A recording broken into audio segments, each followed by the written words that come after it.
네, 오늘 말씀 듣도록 하겠습니다. 마태복음 23장 25절에서 28절이고요. 다 함께 한 목소리로 읽도록 하겠습니다.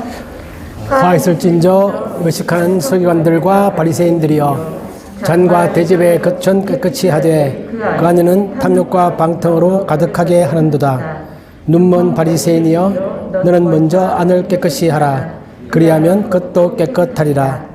화 있을진저 외식하는 서기관들과 바리새인들이여, 회칠한 무덤 같으니 겉으로는 아름답게 보이나 그 안에는 죽은 사람의 뼈와 모든 더러운 것이 가득하도다. 이와 같이 너희도 겉으로는 사람에게 옳게 보이되 안으로는 외식과 불법이 가득하도다. 아멘. 선한 동기, 선한 목적으로 이상철 목사님 말씀 주시겠습니다.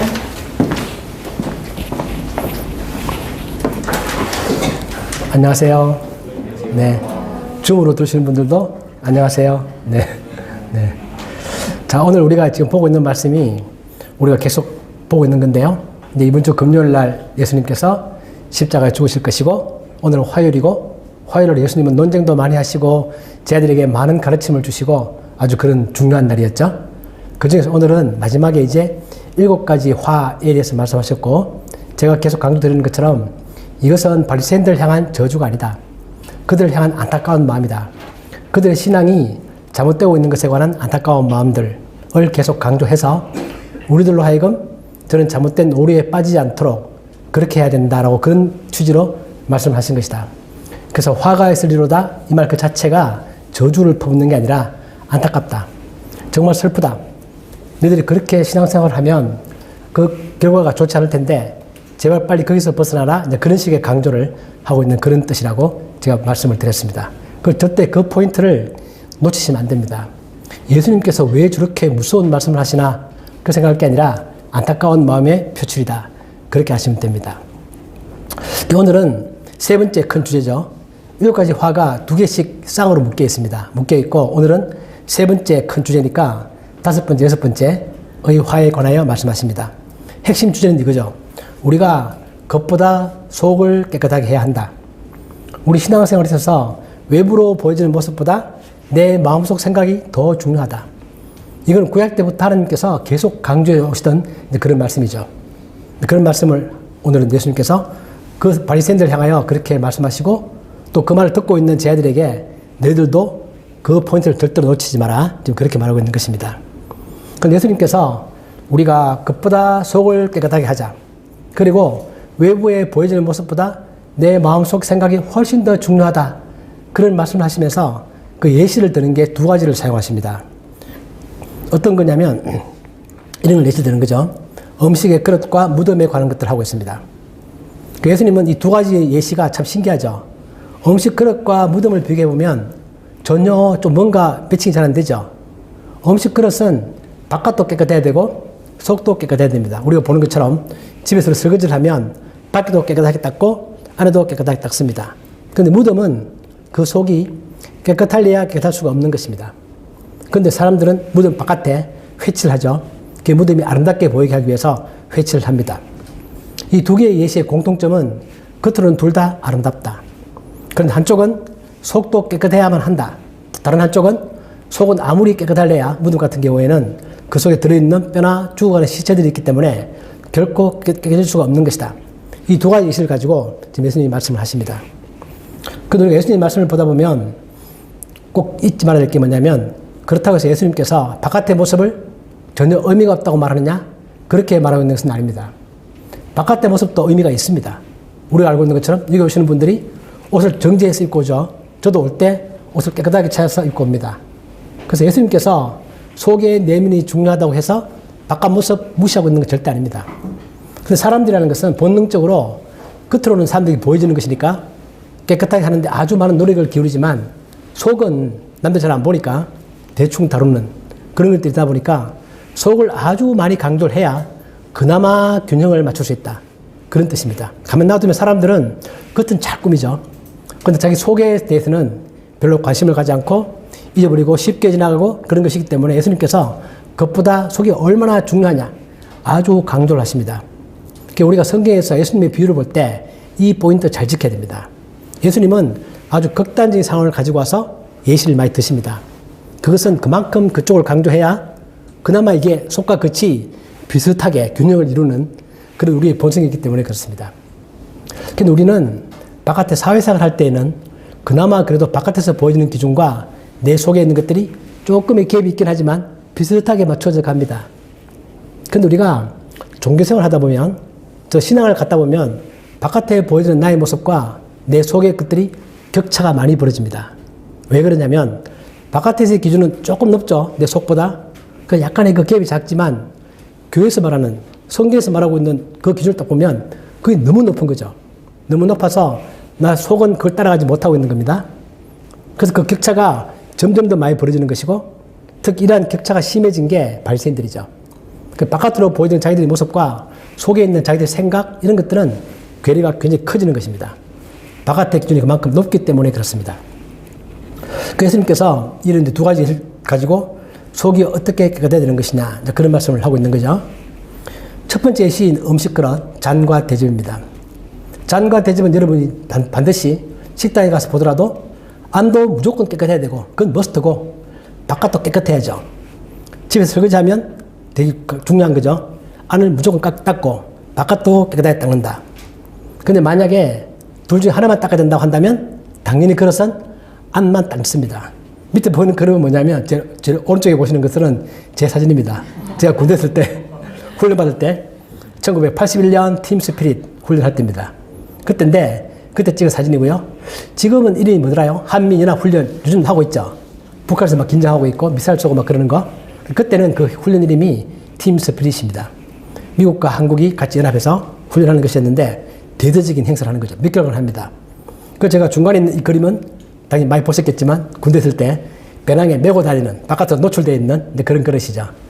그 야외 훈련하면 시간도 없고 바쁘고 밥은 먹어야 되고 어디만 닦는 거죠? 안에만 닦습니다. 밖에는 안 닦습니다. 닦아봐야 소용없죠. 매다고 다니는 거니까. 그럴 때 안에는 안 닦고 밖에만 닦는 그런 바보는 없죠. 그건 예수님 지금 그걸 말하는 것입니다. 너희들은 그릇을 밖에만 닦는다. 안에는 닦지 않고. 얼마나 어리석으냐. 그런데 그 어리석은 행동이 실제로 신앙생활 가운데 우리에게도 똑같이 나타날 수 있는 것이다라는 것입니다. 제 왼쪽에 이 잔 아세요? 제가 수성문에서 알아낸 건데 엄청 유명한 그런 그릇이랍니다. 아시는 분 계십니까? 예쁩니까? 제가 이 그림 보고 너무 이뻐서 제가 앞에 써놨죠. 로얄 코펜하겐이라고 써놨는데 이 그릇이 되게 유명한 그릇이라고 합니다. 자, 그래서 이 논쟁에 붙었던 것은 뭐냐면 배경이 있습니다. 예수님이 식사를 하시는데 손을 씻지 않는 것입니다. 그게 마태복음에 보면 예수님도 그렇고 예수님 제자들도 손을 씻지 않습니다. 또 밑에 누가복음에 보면 어떤 바리새인이 예수님을 초청해서 식사를 대접하는데 예수님이 손을 씻지 않는 것입니다. 상상이 되세요? 저는 이것이 약간 의도적이라고 생각합니다. 평소에 아마 예수님은 대충 손은 그래도 청결할 정도는 씻을 것이라고 생각합니다. 왜냐하면 어떤 본문에 보면 예수님이 누구의 집에 초청돼 갔는데 그 사람이 발 씻을 물을 주지 않는다라고 해서 예수님께서 말씀하신 적이 있거든요. 그러니까 예수님은 통상 손과 발을 다 씻으십니다. 밖에 많이 다니다가 식사할 때는. 그런데 이때는 아마 대충 씻었거나 또는 의도적으로 안 씻을 수도 있습니다. 그런데 그걸 보고 바리새인들이 시비를 거는 거죠. 어찌하여 떡 먹을 때 손을 씻지 않습니까? 그렇게 말했더니 예수님이 그 답변이 뭐냐면 밑에 우리 본문에 본 것처럼 잔과 대접의 겉은 깨끗이 하지만 너희 속에는 탐욕과 악독이 가득하다. 그런 식의 이상한 반응을 하십니다. 예수님의 마음속에서는 너가 나한테 그 물어보는 의도가 무엇인지를 잘 알고 있는 것입니다. 그래서 손발 씻는 것, 이 유엔들이 손발 씻는 것을 중요하게 생각하는 것은 그 배경이 있습니다. 밑에 보시면 하나님이 출애굽기에서 아론에게 말하기를 아론과 그 후손들, 다시 말하면 제사장들입니다. 그들이 성전에 나와서 하나님께 제사를 드리기 전에는 온 몸과 온 손과 발을 다 씻으라. 성전 입구에 큰 물두멍이 있거든요. 물을 담아놓은 아주 큰 그릇이 있습니다. 그 속에서 손과 발을 다 씻으라. 그렇게 말씀하십니다. 그 취지는 뭐냐면 하나님께 나올 때는 마음을 정결하게 해라. 그게 가르치고 싶은 목적이죠. 손과 발, 물론 위생상 좋지만 더 본질적인 것은 하나님께 나올 때 마음을 깨끗이 해라. 그걸 가르치고 싶으신 건데 그것을 손과 발을 씻는 걸 통하여 가르치십니다. 우리 너무 잘 알고 있죠. 우리 몸을 깨끗하게 딱 씻으면 마음도 뭔가 정결해집니다. 우리 휴일 날 아침에 일어나서 대충 앉아있으면 마음도 수술한데 샤워를 타고 앉아있으면 뭔가 정돈된 느낌이 듭니다. 그와 똑같은 거죠. 그래서 건강한 육체에 건강한 정신이 깃든다. 그 말처럼 하나님도 지금 그걸 가르치고 싶은 것입니다. 그런데 이 말씀은 뭐냐면 제사장들에게 국한된 얘기고 하나님께 나아올 때 정결한 마음을 가져라 그런 의미를 담고 있는 것인데 바리새인들은 이것을 아주 확대 해석을 합니다. 모든 사람이 음식을 먹을 때 다 손과 발을 씻어라 그렇게 가르치는데 그 자체가 위생상을 좋은 거죠. 그건 좋은 것입니다. 문제는 뭐냐면 그걸 가지고 율법을 너가 지키고 있느냐 안 지키고 있느냐 그 잣대로 삼을 수는 없다는 것입니다. 이게 오버하는 거죠. 우리가 손과 발을 씻는다? 위생상 좋은 것이다. 근데 어떤 사람이 손과 발을 씻지 않았다. 그러면 위생을 지키세요라고 권면하는 건 좋은데 그걸 가지고 그 사람의 신앙을 판단하는 잣대가 되어서는 안 된다는 뜻입니다. 또 그들은 이 말씀을 가지고 와서 예수님께 질문할 때 그 동기 자체가 나쁜 동기입니다. 예수님을 부정하고 싶은 것, 예수님을 인정하고 싶지 않은데 그게 뭐냐면 바로 예수님께서 음식을 먹을 때 손과 발을 씻지 않고 있는 것이고 그것은 모세가 말했던 것처럼 율법에 나와 있는 손과 발을 씻지 않는다. 그 율법을 어기고 있는 것이다. 라고까지 오바해서 그렇게 나가는 것입니다. 예수님께서 그것을 딱 자르는 거죠. 성경에 나와 있는 것처럼 손과 발을 씻는 것은 의미가 있다. 그러나 지금 우리가 일상생활에서 손과 발을 씻지 않는 것은 씻으면 좋긴 하겠지만 그것이 내가 율법을 잘 지키고 있느냐 못 지키느냐 이 잣대가 될 수 없다라는 것입니다. 너가 지금 나한테 물어보는 게 그 마음 가운데 나를 부정하고 싶고 나의 모든 기적과 말씀을 다 부정하고 싶다는 그 동기 하에서 그런 걸 물어보는 것이기 때문에 그것이 나쁜 동기다. 그렇게 질책하시는 것입니다. 두 번째 신 회칠한 무덤은 우리가 생각할 때 무덤에 회칠을 하죠. 이스라엘의 무덤은 땅속에 묻는 게 아닙니다. 동굴이 묻죠. 동굴이 묻기 때문에 밖으로 보입니다. 그 바깥에 회칠을 하는 거죠. 회칠을 하는 것은 하얗게 요즘 말로 하면 페인트칠을 하는 것입니다. 무덤을 바깥에서 볼 때 아름답게 꾸미는 것은 모든 나라의 공통된 문화입니다. 그러고 그건 좋은 문화죠. 나쁜 목적이 아닙니다. 왜냐하면 우리가 그 무덤 속을 어떻게 할 수는 없지만 적어도 돌아가신 분의 무덤을 아름답게 꾸미는 것은 우리 부모님이나 할아버지나 그런 분들의 무덤을 아름답게 꾸미는 것은 좋은 목적이다. 그 자체가 나쁜 것은 아니다. 또 특히 이스라엘 사람들은 무덤에 왜 회칠을 하는 것이냐면 회칠하고 난 다음에 여기가 무덤이다 라는 사실을 가르쳐 주는 것입니다. 일반 동굴과 다르게 일반 동굴 속에 묻기 때문에 이게 일반 동굴인지 저 속에 시체가 있는 것인지 알지 못하기 때문에 이 속에 시체가 있습니다. 이것은 무덤입니다. 라는 사실을 가르쳐 주기 위해서 그들은 회칠을 합니다. 왜냐하면 밑에 민수기에 나와 있는 것처럼 하나님께서 들에서 칼에 죽은 자나 시체나 사람의 뼈나 무덤을 만졌으면 이래 7일간 부정하다. 7일간 부정하다는 얘기는 뭐냐면 그 7일 동안 하나님께 나오지 못한다는 뜻입니다.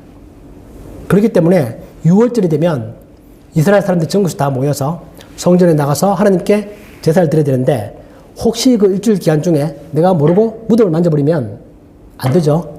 하나님께 나아갈 수가 없습니다. 그렇기 때문에 그 무덤을 회치를 해서 이것은 무덤입니다. 피해가세요. 만지지 마세요. 그렇게 좋은 목적을 가지고 그렇게 가이드하긴 목적이 바로 회치를 하는 무덤이라는 뜻입니다. 이 좋은 목적을 가지고 있는 것인데 이것을 나쁘게 쓸 수도 있다는 거죠. 뭐냐면 더러움을 그냥 감출 목적으로. 그렇게 할 때는 이 말 자체가 나쁜 동기의 말이 됩니다. 예수님께서 오늘 이 본문의 내용과 같은 내용을 말할 때 누가복음에 보면 이렇게 말씀하십니다. 화 있을진저 너희여 너희는 평토장한 무덤 같아서 그 위를 밟는 사람이 알지 못한다. 그러니까 평토장이라는 것은 무덤 표시를 안 내는 거죠. 땅에다 묻어버리는 것입니다. 팽팽하게. 이게 무덤인 줄 모르게 사람들이 그렇게 묻어버리는 것인데 그와 똑같다. 그러니까 너희들은 예수님 말씀에 따르면 회칠한 무덤이라고 말할 때 그것은 속에 더러운 것들을 감추기 위한 목적, 그런 목적일 때는 이 말이 나쁜 말이 됩니다. 원래 좋은 의도가 나쁘게 사용되고 있는 거죠. 그 사람들은 자기 속에 들어있는 나쁜 것들을 감추기 위한 바깥에 보여지는 외식하는 것, 위선하는 것, 이제 그런 것들을 예수님께서 말씀하시면서 바로 너희들이 바로 평토장한 무덤과 같고 회칠한 무덤과 같다. 그렇게 말씀하십니다. 우리는 그것보다 속이 중요한 걸 다 알고 있죠. 그걸 모르는 사람 아무도 없습니다. 여러분들 그거 다 알고 있죠. 그런데 그게 쉽지가 않습니다. 그죠? 쉽지가 않죠. 그래서 링컨이 그런 말 했지 않습니까? 나이 40이 되면 자신의 얼굴에 책임을 져라. 이 마흔 넘으신 분 많죠?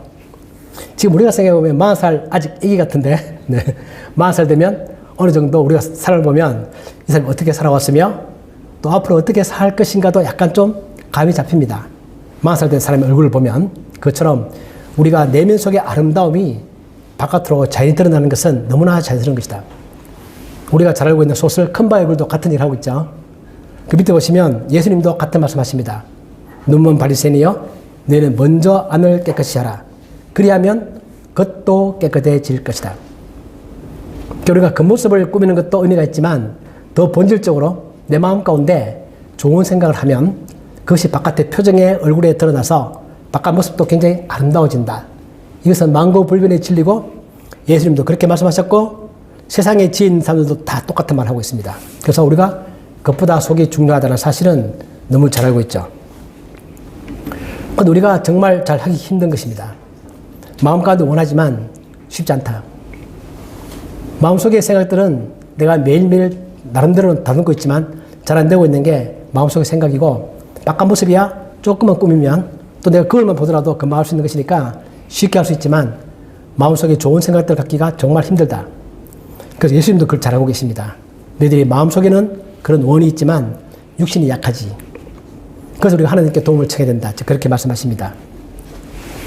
자, 제가 이 말씀을 보고 있으면 예수님의 제자들하고 바리새인들은 어떤 차이가 있을까? 자, 끝으로 보여지는 신앙의 모습은 바리새인들이 제자들보다 훨씬 더 훌륭합니다.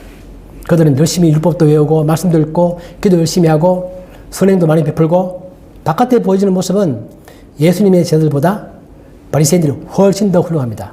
이 두 그룹은 바깥으로 보여지는 모습은 정말 감히 비교할 수 없을 만큼 그 차이가 심합니다. 그 속은 어떨까요? 예수님의 제자들이 바리새인보다 특별히 더 속이 좋을까요? 더 인기 훌륭할까요? 우리 성경을 보면 예수님의 제자들도 서로 싸우고 질투하고 서로 높은 데 가려고 싸우고 그런 모습들을 보고 있으면 예수님의 제자들이나 바리새인들이나 똑같다는 생각을 우리가 합니다. 우리도 그렇죠.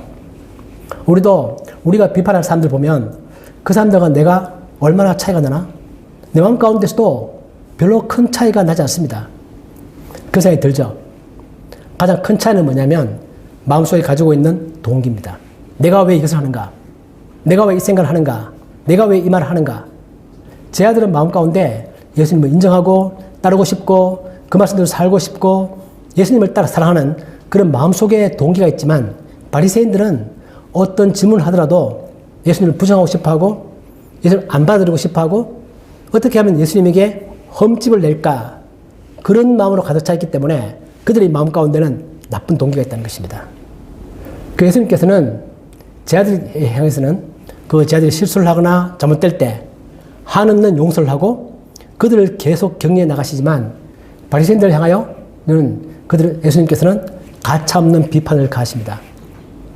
그 차이가 뭐냐면 그들의 마음 가운데 그렇게 말하는 이유가 무엇일까? 동기가 무엇일까? 그들의 마음 가운데 그런 선한 동기와 선한 목적을 가지고 있는 것인가가 그 모든 것을 가르는 그런 중요한 기준이 된다는 뜻입니다. 여러분은 어떤 행동을 하실 때, 내가 말을 할 때, 내가 남에게 선행을 베풀 때도 마음 가운데 선한 동기를 가지고 있는가? 아니면 이것이 내가 잘 보이고 싶은, 또 나를 과시하고 싶은 뭔가 그런 수수하지 못한 그런 동기를 가지고 있는 것인가? 그것이 우리가 항상 생각해야 될 중요한 요소가 됩니다. 그래서 우리가 지금 오늘 이 제목이 선한 동기, 선한 목적인데 내가 바깥보다 안을 깨끗하게 하기 위한 가장 좋은 방법이 무엇일까? 저는 그것이 내 마음 가운데 선한 동기와 선한 목적을 갖는 것이다. 그렇게 생각을 합니다. 예수님 말씀에 따르면 똑같이 하나님께 나오고 똑같이 예배를 드리고 똑같이 기도를 해도 바리새인들의 기도는 악할 수 있고 가난한 과부의 기도는 선할 수 있습니다. 밖으로 볼 때는 바리새인들이 훨씬 더 열심히 기도하고 유창하게 기도하고 성경에 입각한 그런 기도를 하는 것 같은데 그들의 기도는 하나님이 받지 않는다. 왜요? 마음 가운데 그 동기가 순수하지 못하기 때문에 그렇다. 하나님은 가인과 아벨의 제사 가운데서 아벨의 제사는 받고 가인의 제사는 받지 않는다. 바깥으로 볼 때는 그 두 개의 제사는 둘 다 훌륭합니다. 가인은 자기가 동물을 기르기 때문에 자기 농사를 짓기 때문에 곡식을 바치는 것이고 아벨은 동물을 기르기 때문에 동물을 바치는 것뿐입니다. 자기가 가지고 있는 것 가장 좋은 것을 드립니다. 그러나 그 마음 가운데 하나님을 향한 순수한 마음이 있느냐 없느냐에 따라서 하나님은 가인의 제사는 받지 않습니다. 아벨의 제사를 받습니다. 그건 히브리서가 그렇게 말하죠. 아벨은 믿음으로 하나님께 제사를 드린다. 딱 그 차이입니다. 바깥으로 보이는 모습 똑같아도 그 마음 가운데 어떤 순수한 마음과 동기를 가지고 있는가라는 것이 그 모든 것들을 구분하는 하나님이 보시는 중요한 기준이 된다. 그래서 우리가 이런 선한 동기를 가지고 일할 때 가끔 이것이 오해받는 경우도 생기고 잘 이해받지 못하는 경우도 많이 생깁니다. 난 정말 순수한 동기로 좋은 동기로 그렇게 했는데 이것이 남들이 볼 때는 잘 인정받지도 못하는 것 같고 가끔은 그게 오해되기도 하고 가끔은 이용당하기도 합니다. 그래서 성경은 우리들에게 뱀처럼 지혜로울 필요가 있다. 너희 마음 가운데 선한 동기 하나님은 인정하신다. 현실 가운데서 너희 그 선한 동기가 인정받기 위해서는 나름대로의 지혜가 필요하다는 것입니다. 지혜가 필요하다. 지혜롭게 행동한다. 또 그리고 나의 행동 자체가 내가 선한 동기가 있고 선한 목적이 있다고 내 스스로 생각할 하나님 앞에서 부끄럼 없이 그런 마음을 갖는다면 그 다음에 필요한 것은 구석의 끝까지 가는 것입니다. 사람들이 그렇게 말하죠. 너희 그 선한 동기, 선한 목적 아무 의미 없어. 이런 말들 너무나 많이 합니다. 그런데 우리가 그 말에 나 자신이 무너지면 안 됩니다. 요즘 말로 하면 가스라이팅 당하면 안 됩니다. 결코 그 말에 끌려가지 말고 성경이 말하고 있는 것처럼 하나님 말씀에 내 귀를 기울이고 내가 내 마음 가운데 선한 동기가 있고 선한 목적이 있다라고 내 스스로 하나님 앞에서 순수하다면 끝까지 밀고 나가는, 포기하지 말고 끝까지 가는 그런 자세가 중요하다. 그것이 바로 우리의 신앙이고 하나님을 신뢰하는 것이고 예수님 말씀처럼 그것은 언년 중에 바깥으로 드러난다. 너희들의 얼굴 표정의 것이 드러날 것이고 말 한마디에 자연스럽게 묻어나올 것이고 너희 그 선한 동기와 선한 목적이 삶 가운데 남들을 대하는 작은 행동에 그런 게 다 묻어난다는 것입니다. 사람들은 큰 행동에 감동을 받는 게 아니라 어떤 사람의 작은 친절에 내가 감동을 받죠. 여러분도 그럴 것입니다. 그 사람 겉으로 보여진 화려한 선물에 내가 감동받는 게 아니라 지나가는 말 한마디, 작은 표정 하나, 작은 손짓에 감동을 받는 것인데 그 작은 친절과 작은 것들은 내 마음 가운데 있는 순수한 동기와 순수한 목적 자체가 우러나오는 것이지 만들어낼 수 있는 게 아닙니다. 예수님께서 오늘 말씀하신 것처럼 내가 내 몸을, 내 자신을 그것이라고 생각한다면 바깥도 아름다워야죠. 속은 아름다운데 예쁜 잔이 바깥이 더럽다. 사람들은 왜 그래? 그러는 거죠. 당연히 바깥으로 우리가 치장을 해야 됩니다. 깨끗하게 해야죠. 더 중요한 것은 속이다. 바깥은 깨끗한데 그래 속이 더럽다? 이상하죠. 말이 안 되는 거죠. 내가 그게 비유해서 내가 내 자신을 속이를 깨끗하게 하고 바깥도 아름답게 만드는 그런 모습을 하나님은 좋아하신다. 내 속을 깨끗하게 하는 방식은 뭐다? 내 마음 가운데 선한 동기와 선한 목적을 갖는다. 내가 뭘 할 때마다 이것이 내가 선한 동기인가?